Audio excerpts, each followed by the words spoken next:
कहानी की शुरुआत में हमें कुछ टीनेजर्स एक जगह गेमिंग टूर्नामेंट में पार्टिसिपेट करते हुए दिखाए जाते हैं, जहां जीतने वाले को 10 ग्रैंड्स मिलने वाले थे। उस गेम में सिर्फ दूसरे खिलाड़ियों को मारना और ज्यादा से ज्यादा पॉइंट्स इकट्ठा करना था। गेम शुरू होते ही दो प्लेयर्स दूसरे सभी प्लेयर्स को धड़ाधड़ मारना शुरू कर देते हैं और इस तरह वो ढेर सारे पॉइंट्स जमा कर लेते हैं। उनमें से एक नई प्लेयर थी और दूसरा एक मजा हुआ प्लेयर था जिसने गेमिंग की दुनिया में बहुत सारे इनाम जीते थे। भीड़ उन्हें जोश दिलाने के लिए चिल्लाती है और पुराना प्लेयर अपने एक्सपीरियंस के बल पर लीड करने लगता है, जबकि नई लड़की को आगे बढ़ने के लिए बहुत मेहनत करनी पड़ती है। इसलिए वो इम्पल्स 9 नाम के एक एनर्जी ड्रिंक की बोतल को एक ही घूंट में पी जाती है, जिससे कि न सिर्फ उसे एनर्जी मिलती है बल्कि टाइम भी 100 गुना स्लो हो जाता है। उस पावर की हेल्प से वो उस एक्सपर्ट प्लेयर समेत सारे प्लेयर्स को आसानी से मार देती है। इस तरह वो टूर्नामेंट जीत जाती है और अपने बॉयफ्रेंड के साथ इस खुशी को सेलिब्रेट करने लगती है, पर उसे पता नहीं था कि बहुत जल्द उसकी जिंदगी दुखों में बदलने वाली थी।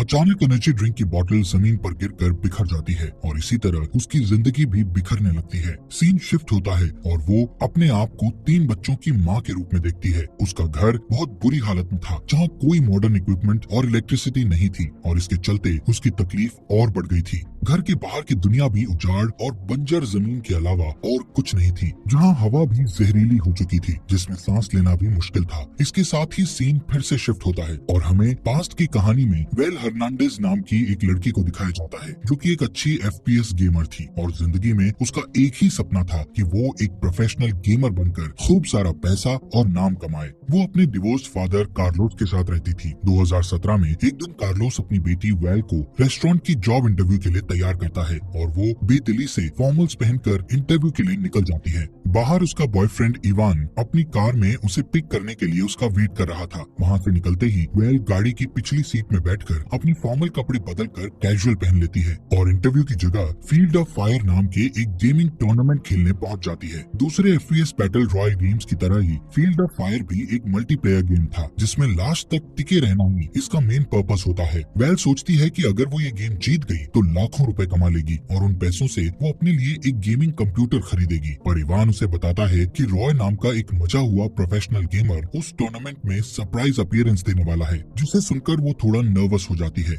जल्दी ही वो लोग गेमिंग एरिया में पहुंच जाते हैं, जहां रॉय अपने फैंस के साथ फोटो खिंचवा रहा था। पहला मैच शुरू होने से पहले इवान वेल को समझाता है कि उसे इमोशंस की जगह पूरे फोकस के साथ खेलना चाहिए ताकि वो किसी तरह फाइनल्स तक पहुंच जाए, लेकिन वेल उस घमंडी रॉय को हराना चाहती थी। थोड़ी देर में ही सारे प्लेयर्स अपने अपने कंप्यूटर्स के सामने बैठ जाते हैं और गेम शुरू हो जाता है। गेम की शुरुआत में वेल लीड कर लेती है, लेकिन थोड़ी देर में रॉय उसे आसानी से पीछे छोड़ देता है। वो इतना कॉन्फिडेंट था कि गेम के बीच बीच में वहाँ मौजूद क्राउड के साथ इंटरेक्ट भी करता रहता था। इसका फायदा उठाकर वेल कुछ पॉइंट्स जमा कर लेती है और वो जीतने ही वाली थी, लेकिन गेम को फिनिश करने के बजाय वो रॉय को मारकर गेम से आउट करने की कोशिश करती है, पर उसका दांव उल्टा पड़ जाता है और रॉय उसे मारकर गेम से बाहर कर देता है। इसके बावजूद वेल फाइनल्स के लिए क्वालिफाई कर जाती है, जो कि अगले ही दिन होने वाला था। जब वो अपने बॉयफ्रेंड के साथ गेमिंग एरिया से निकलने लगती है तो रॉय वहाँ पहुंचकर उसकी नकल उतारकर उसको चिढ़ाता है। फिर वो अपने फैंस के साथ सेल्फी लेने चला जाता है। इस बीच जब इवान अपनी गाड़ी लेने के लिए जाता है, तब कोजिमा नाम का एक आदमी वेल के पास आकर उसे कहता है कि उसे गेम जीतने के लिए सीक्रेट मालूम है।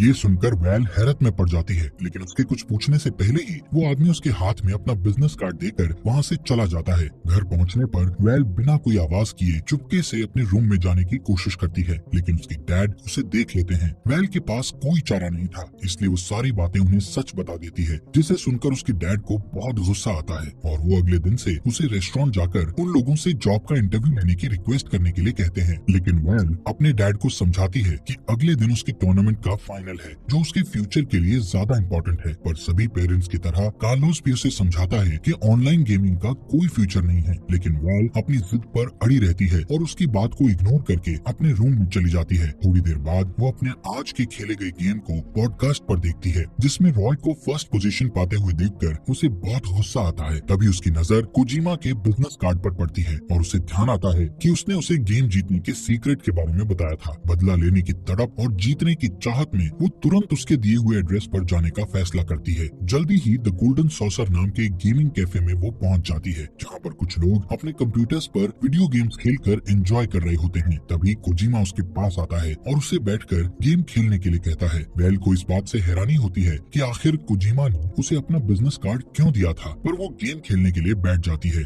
वो उस गेम में हाईएस्ट लेवल चूज करती है जिसे कंप्लीट करना उसके लिए बहुत मुश्किल था। ये देखकर कोजिमा उसे इम्पल्स 9 नाम का एक एनर्जी ड्रिंक देते हुए कहता है कि ये कोई मामूली एनर्जी ड्रिंक नहीं है और वो चाहे तो उसे ट्राई करके देख सकती है। ये सुनकर वेल उस ड्रिंक का एक घूंट पी लेती है और अचानक उसके आसपास की सारी चीजें उसे स्लो मोशन में चलती हुई दिखने लगती है, जिसकी वजह से उसके लिए वो इम्पॉसिबल लगने वाला गेम बहुत ही आसान हो जाता है। फिर पलक झपकते ही वो रियलिटी में खुद को टेबल के दूसरी तरफ बैठे कोजिमा के सामने पाती है। जब वो उससे पूछती है कि उसे क्या हुआ था तो वो उसे बताता है कि जो भी इम्पल्स 9 पीता है समय उसके लिए स्लो हो जाता है और उसे ये एनर्जी ड्रिंक पीते हुए 1 घंटा बीत चुका था। वो उसे ये भी बताता है कि आप जितनी मात्रा में इस एनर्जी ड्रिंक को पिएंगे टाइम भी उसी रेशो के हिसाब से स्लो होता जाएगा। ये कहकर कोजिमा उससे एक बोतल ड्रिंक के बदले $500 की डिमांड करता है, जिसे सुनकर वेल शॉक्ड हो जाती है। उसे लगता है कि टूर्नामेंट जीतने के लिए एनर्जी ड्रिंक का इस्तेमाल करना चीटिंग है, पर तभी कोजिमा के फोन पर रॉय की कॉल आती है, जिससे उसे ये पता चल जाता है कि रॉय भी गेम्स जीतने के लिए उस एनर्जी ड्रिंक का इस्तेमाल करता था। इसी वजह से वो दूसरे गेमर्स के मुकाबले अनबीटेबल बना हुआ था। ये सब जानने के बाद वेल इम्पल्स 9 की बोतल खरीदने के लिए तैयार हो जाती है। अगले दिन गेम शुरू होने से पहले वेल इम्पल्स 9 की बोतल को अपने कीबोर्ड के पास रख देती है। गेम शुरू होने से पहले वो उस एनर्जी ड्रिंक का एक छोटा सा घूंट लेती है। फिर अल्ट्रा स्लो मोशंस की बदौलत वो गेम में लीड करने लगती है। ये देखकर रॉय भी इम्पल्स 9 का कुछ घूंट लेता है और तेजी से रैंक्स पार करते हुए टॉप पर पहुंच जाता है। इससे डेस्परेट होकर बिना कुछ सोचे समझे वेल ड्रिंक की पूरी बोतल पी जाती है, जिसके नतीजे में वो एकदम स्लो पेस में पहुंच जाती है और उसका पूरा फायदा उठाते हुए वो रॉय के अवतार को मारकर पूरा टूर्नामेंट जीत जाती है। उसका बॉयफ्रेंड इवान और सारा क्राउड उसके लिए चीयर्स करने लगता है। वो दोनों एक दूसरे को किस करने लगते हैं कि तभी एनर्जी ड्रिंक की बोतल जमीन पर गिरकर टूट जाती है। यहाँ से सीन शिफ्ट होकर वापस उस जगह पहुँच जाता है जहाँ हम वेल को एक बेकार से घर में चेयर पर एक बच्चे को गोद में लिए बैठा हुआ देखते हैं। थोड़ी ही देर में मैले कुचैले कपड़े पहने इवान वहाँ आता है और बच्चे को सुलाने के बाद उसे तैयार होने को कहता है। वेल बहुत कंफ्यूज थी और अपनी पूरी एडल्ट बॉडी और अपनी उंगली में वेडिंग रिंग को देखकर हैरानी से हांफने लगती है। वो थोड़ी राहत पाने का सोचकर नीचे जाती है, पर वहाँ और भी 2 बच्चे उसे मम्मी कहकर बुलाते हैं, जिसे सुनकर वो डर जाती है और घबराकर घर के बाहर निकल जाती है। वहाँ वो लोगों को टेंट में रहते और खुले में बने पब्लिक बाथरूम का इस्तेमाल करते हुए देखती है। आखिरकार उसे पता चलता है कि वो पलक झपकते ही लगभग 12 साल स्किप करके सीधे 2029 में पहुंच गई थी और वो लोग जिस जगह रह रहे थे वो पूरा इलाका चारों तरफ ऊंची दीवारों से घिरा हुआ था, जो कि वेस्टलैंड से इस एरिया को अलग करता था। वेस्टलैंड में डेथ लिजार्ड जैसे खतरनाक जानवर रहते थे जो इंसानों पर हमला करने के लिए बदनाम थे। इस वजह से वहाँ रहने वाले लोग अलग अलग शिफ्ट्स में गेट पर पहरा देते थे। इसके अलावा उसे ये भी मालूम चलता है कि जिन लोगों ने पास्ट में बहुत ज्यादा इम्पल्स 9 पिया था वो लोग रियल टाइम में अब जाग रहे थे, जिन्हें पल्सर कहा जाता था। इम्पल्स 9 के ज्यादा इस्तेमाल के नतीजे में लोग बिना किसी मेमोरी के सालों बाद के फ्यूचर में अचानक से पहुंच रहे थे, जिसकी वजह से पूरी दुनिया में अफरा तफरी मची हुई थी। जब कोई अचानक टाइम के बारे में कंफ्यूज सा दिखता तभी उसके पल्सर होने या ना होने के बारे में पता चलता था। इसके अलावा उनकी पहचान का और कोई रास्ता नहीं था। इस भयानक बर्बादी के लिए लोग पल्सर्स को जिम्मेदार मानते थे और उन्हें उस 4 दीवारी के अंदर रहने की इजाजत भी बहुत मुश्किल से देते थे। वेल उस जगह एक पुलिस का काम करती थी और डैन नाम का एक आदमी उसका डिप्टी यानी असिस्टेंट था। पल्सर्स के साथ जिस तरह का बिहेव होता था उससे बचने के लिए वेल खुद भी इम्पल्स 9 कंज्यूम करने की बात सबसे छुपा लेती है। वेल घर आकर सब कुछ ठीक करने की कोशिश करती है कि तभी उसे अपने डैड कार्लोस की याद आती है। वो उनके साथ हुई अपनी आखिरी मुलाकात को याद करने की कोशिश करती है और जैसे ही वो अपना सिर दूसरी तरफ घुमाती है तो उसकी नजर टेबल पर उसके डैड की राख से भरे एक बर्तन पर पड़ती है। वो उसे देखते ही फूट फूट कर रोने लगती है। इतने में डेप्यूटी पुलिस डैन आकर उसे टॉयलेट साफ करने की ड्यूटी पर चलने को कहता है। पहले तो वो जाने से मना कर देती है, पर जब डैन उसे याद दिलाता है कि वो सफाई इंस्पेक्टर है और ये उसका काम है तो उसे जाना ही पड़ता है। उसे कई घंटों तक गंदे टॉयलेट्स की सफाई करनी पड़ती है। इस तरह काफी दिन बीत जाते हैं और धीरे धीरे वेल को उस उजड़े हुए माहौल में रहने की आदत हो जाती है। एक दिन वो अपने सारे ड्यूटीज खत्म करके अपने बच्चों को स्कूल से लेने के लिए जाती है, जहाँ उसकी बेटी सोफिया उसे एक ड्राइंग दिखाकर कहती है कि वो उसकी हीरो है। वेल बहुत थकी हुई होने के कारण बच्ची के एफर्ट्स को अप्रिशिएट नहीं करती है। घर पहुंचने पर वो देखती है कि इवान एक बाइसिकल पर बैठा जोर जोर से पैडल मार रहा है। दरअसल वहाँ इलेक्ट्रिसिटी नहीं होने के कारण वो एक गेम खेलने के लिए पावर प्रोड्यूस कर रहा था। वेल अपने favourite game field of fire को देखकर हैरान रह जाती है। वो बच्चों को सुलाने से पहले एक राउंड खेलने के लिए तैयार हो जाती है। जब इवान लोगों से मिलने के लिए बाहर चला जाता है तो वो बच्चों के साथ गेम खेलने बैठ जाती है। कुछ घंटे बीत जाते हैं कि अचानक इवान भागकर घर आता है। वो काफी डरा हुआ था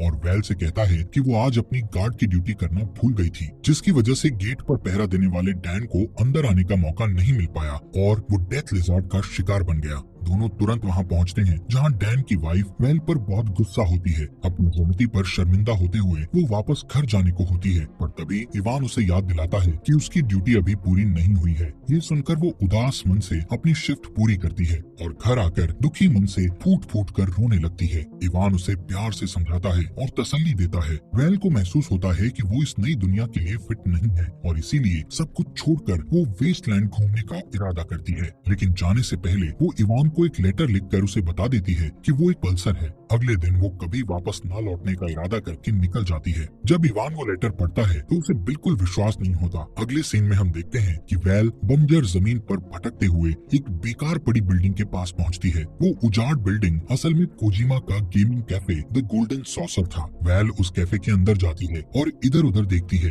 कोजिमा को एक काउंटर से निकलते देख उसे हैरानी होती है। वो देखती है कि कोजिमा पर उम्र का बिल्कुल भी असर नहीं हुआ था, लेकिन वो ये राज उसे नहीं बताता है। उनकी बातों के दौरान कोजिमा को पता चलता है कि वेल एक हफ्ते पहले ही पास्ट से रियलिटी में जागी थी। वो स्वीकार करता है कि इम्पल्स 9 की वजह से बहुत सारी जिंदगियां बर्बाद हुई थी, लेकिन उसके पास वेल को उन सारी तकलीफों से छुटकारा दिलाने का प्लान था। कोजिमा इम्पल्स 9 का एक बड़ा बोतल लाकर उसे पीने को देता है। वो ये भी कहता है कि अगर उसने इसे पी लिया तो वो इस दुनिया में वापस कभी नहीं आएगी, क्योंकि वो सैकड़ों साल आगे के फ्यूचर में पहुंच जाएगी और तब तक वो इस दुनिया में मर चुकी होगी। कोजिमा उसे ड्रिंक पीते हुए गेम खेलने का सजेशन भी देता है। वेल को ये आइडिया पसंद आता है और वो अपना favourite game field of fire खेलने बैठ जाती है। पर जब वो इम्पल्स 9 की बोतल को उठाने के लिए आगे की तरफ झुकती है तो उसकी नजर उस ड्राइंग पर पड़ती है जो उसकी बेटी ने उसके लिए बनाया था। वो इमोशनल होकर यादों में खो जाती है। उसे इवान और अपने बच्चों के साथ बिताए सारे खुशगवार पल याद आने लगते हैं।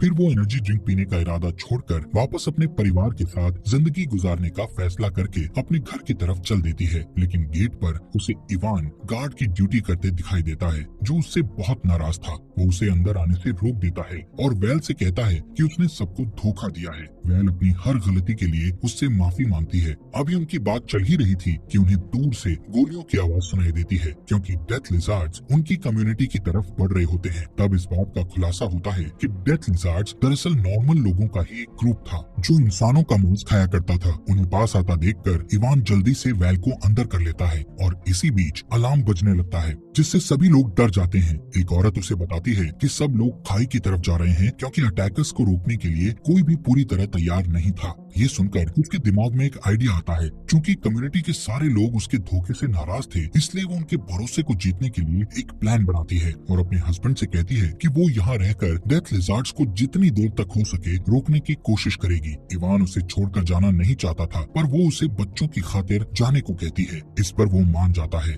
फिर वेल इम्पल्स 9 का बड़ा बोतल जिसे वो अपने साथ लाई थी उसे निकालकर लड़ाई के लिए तैयार हो जाती है। डेथ लिजार्ड्स गेट पर पहुंचकर हमला बोलने के लिए तैयार दिखते हैं कि तभी वेल को पता चलता है कि डेथ लिजार्ड्स का लीडर और कोई नहीं बल्कि रॉय खुद था। दोनों एक दूसरे के आमने सामने थे। रॉय उसे बताता है कि वो रियलिटी में कुछ साल पहले पहुंचा था और अब वो एक जालिम लीडर बन चुका था जो किसी को भी मार सकता है, पर उसकी धमकियों का वेल पर कोई असर नहीं पड़ता, क्योंकि उसने उसके आने से पहले ही वो एनर्जी ड्रिंक पी लिया था। सबूत के लिए वो खाली बोतल को उसके सामने फेंक देती है। अचानक वेल स्लो मोशंस में चली जाती है और गैस के कैनिस्टर पर गोली चला देती है, जिससे सारे अटैकर्स हवा में उछल जाते हैं। फिर लगातार शूट आउट करते हुए वो सबको खदेड़ देती है। अनफॉर्चुनेटली उसके पेट और कंधे पर गोली लग जाती है, जिससे वो जमीन पर गिर जाती है। तभी रॉय आकर उस पर गोली चलाता है, लेकिन उसका निशाना चूक जाता है। इस मौके का फायदा उठाकर वो उस पर गोली चलाकर उसे मार डालती है। इसके बाद वो अपनी आखिरी सांस लेते हुए आसमान की तरफ एक फ्लेयर गन छोड़ती है, जिससे इवान को ये सिग्नल मिल जाता है कि उसकी कम्युनिटी अब सेफ है। एक तरफ इवान आसमान की तरफ जाते हुए ब्राइट रेड फ्लेयर को देखता है और दूसरी तरफ वेल धीरे धीरे अपनी आखिरी सांस ले रही